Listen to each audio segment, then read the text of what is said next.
Hi. What you're seeing here in the background is a very special preview to my upcoming course, Your Authentic Purpose. You'll be hearing more about that in the next few weeks. I wanted to take time out though to give you my weekly video. And this last week I did one live event and 2 radio interviews. And by far the question that still comes up the very most is, what can I do to overcome paralyzing fear that's stopping me from living my life the way I know I should or I could? And how can I overcome that angry voice in my head that's sabotaging me and keeping me from doing the things I want to do? So here then is my answer for you today.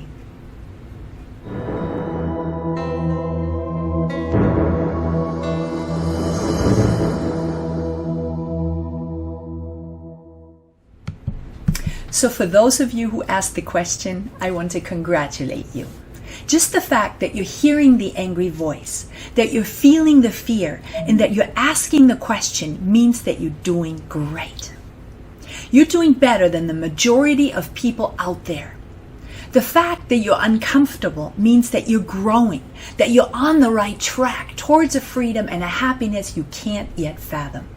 Think about it for a moment. Isn't it true that the only time you ever hear that angry voice, that belittling voice, that ridiculing voice in your head is when you're trying to make a change for the better? In other words, the only time something can be holding you back is when you're trying to move forward. Now, the bad news is that there's no way to stop the voice in your head. But the good news is that when you understand what it is and where it's coming from, you no longer have to let it run your life. And that's almost as good as stopping it. The universe is expanding. The Nobel Prize of Physics was handed to 3 scientists who proved just that. Now, what does that mean for you? It means that as part of the universe, you too are growing and expanding. There's nothing you can do about it. Like everything in nature, you have a divine urge within you to grow into what you are meant to be. An acorn grows into a sprout that grows into an oak tree. You too are meant to grow into the purpose for which you were born. The acorn grows fearlessly from one stage of its development to the next. You, however, as a conscious being, are not so lucky. You have a powerful survival instinct within you that wants to keep you safe at all cost. Your survival instinct does not like change. It's afraid of change because any kind of change takes you from the known to the unknown, and there's always risk involved. The unknown contains potential for hidden danger.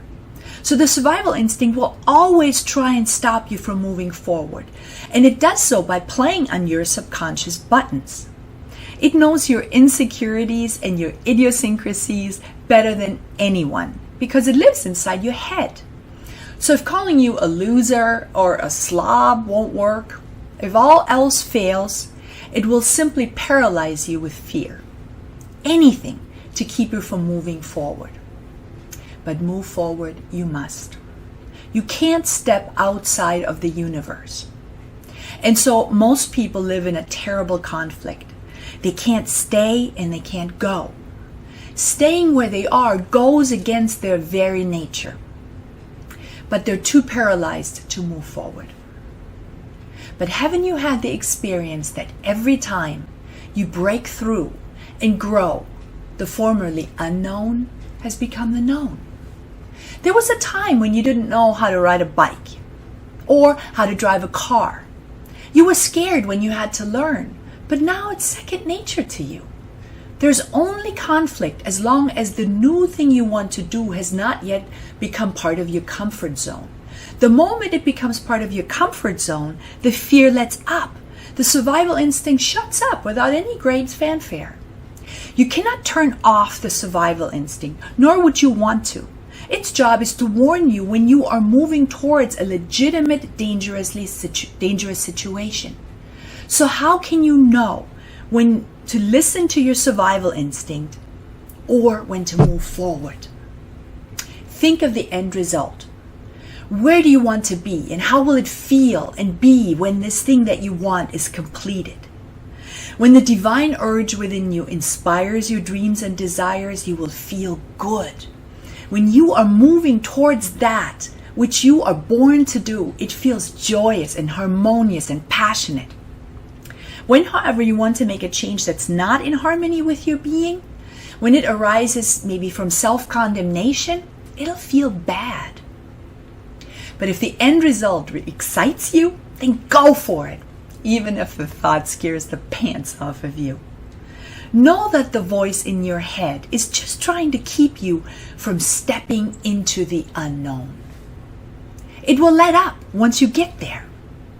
The survival instinct knows nothing of the law of attraction that will converge once you take the first step. To the survival instinct, it appears as if you're stepping into a void. So sometimes you'll fall for it. The survival instinct operates below conscious thought. You can't control it. So there are going to be times when you fall for it. It's only natural. But so what? Now that you understand what happened, you know you didn't fall because you're a loser. You fell because you have a powerful instinct that doesn't want you to take risks. Simply readjust your focus towards your destiny that you feel in your bones. Readjust your focus towards what you want instead of looking at what you don't yet have. This is a very important distinction. Don't sit back and complain that the world is going to hell in a handbasket. Do something about it. It's literally the reason you were born. If something is bugging you, then it's obviously an area of interest to you. You're drawn towards it. There's a hint for you as what you should do.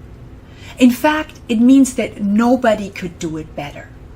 Nobody could do it quite like you can. So chuck the inner critic, chuck the inner voice in your head. Move forward because it's literally the reason you were born.